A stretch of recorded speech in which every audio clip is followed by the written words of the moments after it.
இப்போ ஹர்ஷித் ராணா இந்த season IPL miss பண்ண போறாரா?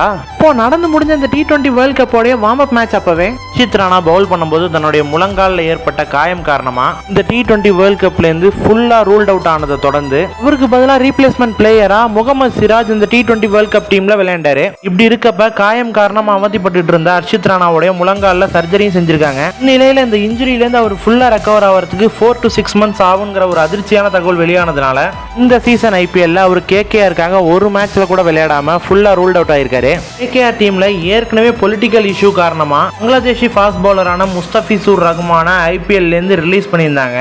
இப்போ அவருக்கான ரீப்ளேஸ்மெண்ட் பவுலரா இந்த T20 வேர்ல்ட் கப்ல சிறப்பாக பவுல் பண்ண ஜிம்பாப்வே டீம் பவுலரான பிளஸிங் முசர்பானியை சைன் பண்ணியிருக்காங்க. இதே மாதிரி அவங்க டீமோடைய இன்னொரு ஃபாஸ்ட் பவுலரான பத்திரனாவும் இப்போ நடந்து முடிஞ்ச T20 வேர்ல்ட் கப்ல இருந்து இன்ஜுரி காரணமா பாதியிலே ஸ்ரீலங்கன் டீம்ல இருந்து வெளியேறி இருந்தாலும் இப்போ அவர் அந்த இன்ஜுரியில இருந்து ஃபுல்லாவே ரெக்கவர் ஆகி மறுபடியும் இந்த ஐபிஎல்ல களமிறங்க போறாருங்கிற ஒரு குட் நியூஸ் அவங்க டீமுக்கு வெளியே இருக்கு. இந்த சீசன் ஸ்டார்டிங்ல 1-2 மேட்சஸ் அவர் தவற விட்டாலும் பேலன்ஸ் சீசன் ஃபுல்லாவே அவர் கேகேஆருக்காக விளையாடுவார்னு எதிர்பார்க்கப்படுது.